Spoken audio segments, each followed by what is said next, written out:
কুলকুলের নাম তৃণমূল। এর ওর নামে না বলে নিজের বুথে লিড দিন। এর জন্য মালদায় 2টি লোকসভা আসনে আমাদের হার হয়েছে, কিন্তু এবার 12তে 12। মালদা জেলায় তৃণমূলের গোষ্ঠীদ্বন্দ্ব মেটাতে নেতৃত্ব এবং কর্মীদের নিয়ে এই দাবি করলেন রাজ্যের পুর ও নগরোন্নয়ন মন্ত্রী ফিরহাদ হাকিম। কিন্তু আদেও কি ফিরহাদ হাকিমের এই হুঁশিয়ারির পর বদলাবে চিত্রটা? কারণ মালদায় নিজস্ব পার্টি অফিস রয়েছে একজনের।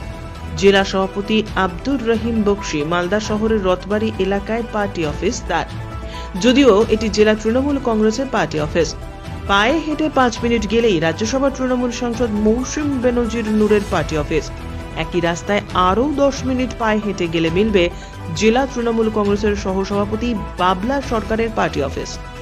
রাজ্য তৃণমূল কংগ্রেসের সাধারণ সম্পাদক কৃষ্ণেন্দু নারায়ণ চৌধুরীর পার্টি অফিস রয়েছে শহরের কালীতলায়। এরকম এক তৃণমূল নেতার এক পার্টি অফিস রয়েছে শহরের অলিতে গলিতে।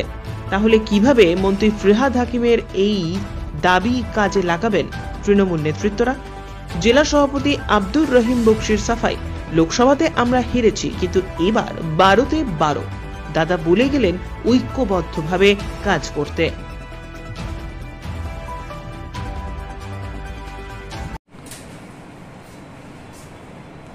অ্যাকচুয়ালি আমাদের 21শে জুলাই মমতা বন্দ্যোপাধ্যায় 1993 সালে সেই সময় আন্দোলনের আমাদের শহীদদের শ্রদ্ধা জানাতে প্রতি বছর করে, এবং তৃণমূল কংগ্রেস গঠিত হওয়ার পর আরও বেশি করে উনি এটা শহীদদেরকে শ্রদ্ধা জানাবার একটা ব্যবস্থা করে। দল বড় হয়েছে। আমাদের মাননীয় মন্ত্রী জনাব ফিরহাদ হাকিম সাহেব কাল এসেছিলেন। তার আগের দিন সুব্রত বক্সি, আমাদের রাজ্য সভাপতির প্রতিনিধি আশিস চক্রবর্তীও এসেছিলেন। অ্যাকচুয়ালি মাথা ঠান্ডা রাখার কিছু নেই। মালদার জনগণ, আমরা যারা তৃণমূল কংগ্রেস করি, আমাদের যারা নেতৃত্ব দিই, আমাদের প্রত্যেককেই ঠান্ডা করে দিয়েছে। এখানে আমরা একটাও প্রার্থী আমাদের নির্বাচিত করতে পারিনি, তাই এমনি আমরা ঠান্ডা হয়ে আছি। আর বিভিন্ন পার্টি অফিস কোথায় জানা নাই, পার্টি অফিস একটাই, সেটা রহিম বক্সি সাহেব উনি বসেন। আর হলো সাংসদের নিজস্ব একটা অফিস থাকতেই পারে, আমাদের কাউন্সিলরের অফিস আছে, সেই জন্য আলাদা কোথাও এখন আর অফিস নেই। একটাই অফিস, মিটিং ডাকতে সবাই রহিম বক্সির নেতৃত্বেই ওখানে যে আমরা হাজির হই। আর এই জন্যই উনি বলেছেন সবাই একজোটে, প্রচুর লোক যায় প্রতি বছর, এবারও যাবে।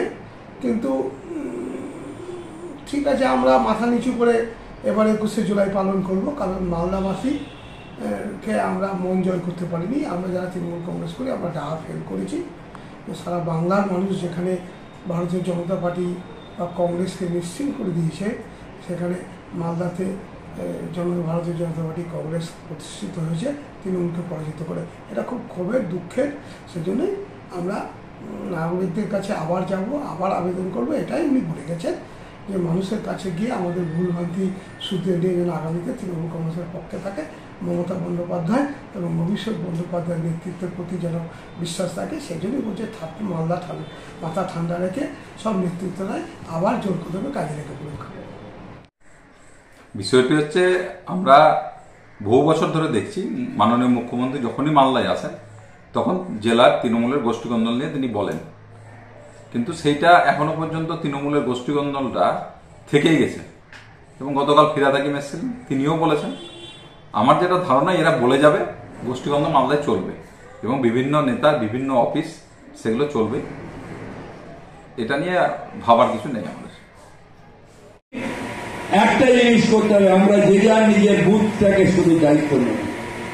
বুথটাকে দায়িত্ব নিয়ে যদি আমরা এখন থেকে 1.5 বছর আছে, 1.5 বছর কেন, প্রায় 2 বছর আছে, অনেকটা সময় যদি এখন থেকে একটু ব্যবহারটাকে ভালো করি, মাথাটাকে ঠান্ডা রাখি, যখনই রাগ হবে তখনই যদি বলি যে কুলকুল এর নাম তৃণমূল বলে মাথাটাকে যদি ঠান্ডা করি, এর ওর নামে না বলে আমি কি করেছি সেইটা যদি এখন থেকে ঠিক করি, তাহলে আমার মনে হয় যে আমার ওয়ার্ডটা, আমার বুথটা যদি যেতে, এরকম ভাবে আমরা সবার বুথ যদি জেতাই, তাহলে 12তে 12টা আসন না জেতার কি আছে।